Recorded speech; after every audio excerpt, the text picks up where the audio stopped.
Listening Library presents The Pepins and Their Problems by Polly Horvath. Read for you by Julie Halston.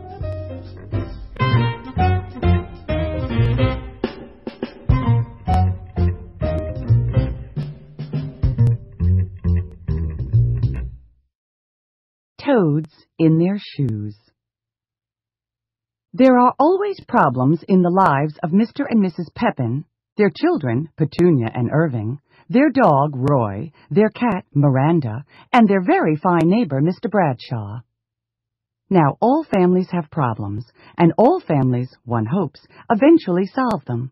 But the Pepins and their very fine neighbor, Mr. Bradshaw, have problems of such a bizarre nature that they are never able to find a solution and get on with their lives without the help of you, dear listener. Just recently, the Pepins awoke to find toads in their shoes. This was quite a puzzler. "What shall we do?" asked Mrs. Pepin, who needed to put her shoes on so she could catch the 8:05 train to her part-time job at the domestic laboratory on the outskirts of beautiful downtown Peony, where she led the field in peanut butter experiments. The domestic laboratory was not a strict company, but it did require its workers to arrive shod. "What shall we do?" asked Mr. Pepin, who needed his shoes so he could drive them both to the train station. There he would catch the 8:10 to work at the cardboard factory, where he was in charge of corrugation. "I am not putting my foot into a toad-filled shoe," said Petunia, who was in the 5th grade, where she wasn't in charge of anything. "Maybe we should go next door and ask Mr. Bradshaw if he has toads in his shoes," said Irving, who was a 6th grade genius and in charge of leading all charges. In the end, that is what the Pepins did. They went next door to their very fine neighbor, Mr. Bradshaw, who was eating corn twinklies and hadn't looked at his shoes yet. The Pepins explained to Mr. Bradshaw what the problem was, and together they went to examine Mr. Bradshaw's very fine shoes. There were toads in every single pair, even in the galoshes. "Thank you for calling this to my attention," said Mr. Bradshaw. And then, because he was an exemplary host as well as a very fine neighbor, he poured bowls of corn twinklies all round. The Pepins and Mr. Bradshaw could not imagine what to do with their toad-filled shoes.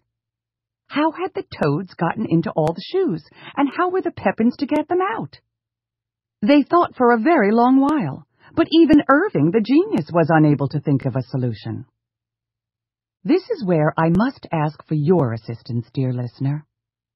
Many books are written to be read passively. The author discourages listener input. The author actively dislikes it. "Shoo, shoo," says the author to his pesky listeners. But then most books, one could almost say all others, are not written about the Pepins, and therefore the characters do not need help. Or if they need it, the characters seem to think they must persevere on their own with silent dignity. Not so the Pepins.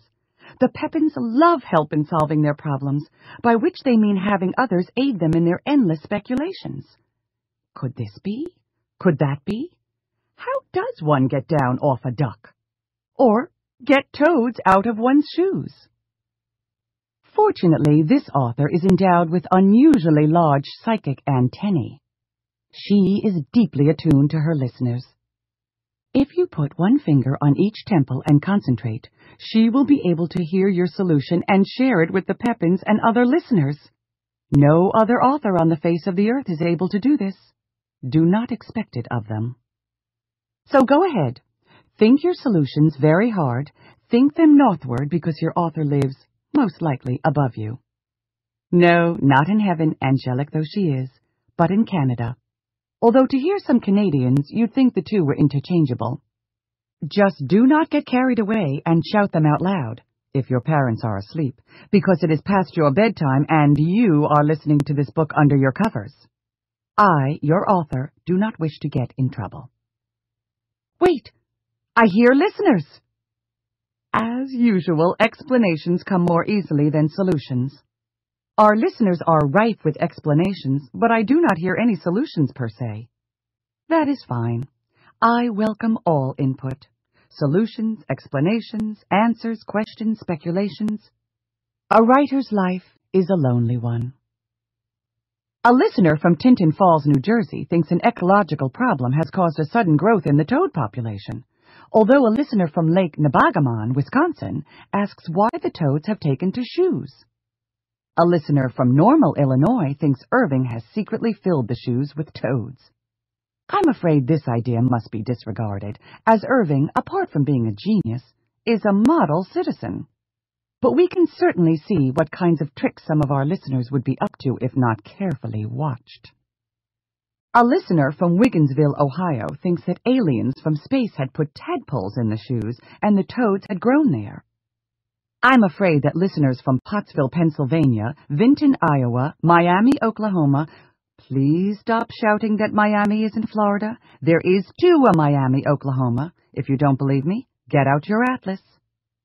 Anyway, I'm afraid that all these listeners also insist that the aliens have been at it, and to them I say, and listen closely because I am only going to say this once, nobody, not even an alien, has that much time. The correct answer comes from a dear listener in Kalamazoo, Michigan, who suggests that the toads have merely run out of toadstools to sit on and are hiding in shoes until more toadstools are made ready. Once the Pepins and their very fine neighbor, Mr. Bradshaw, were apprised of this, they ran, barefoot, to the nearest woods and found toadstools to lure the toads out of their shoes. Everyone was late for work and school, but at least they arrived shod.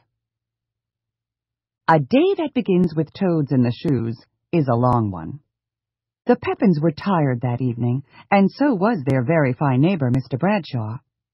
All were ready to retire to bed early when Petunia, who had a keen aesthetic sense, meaning she sometimes saw pretty things even when no pretty things existed, noticed the beginning of a magnificent sunset.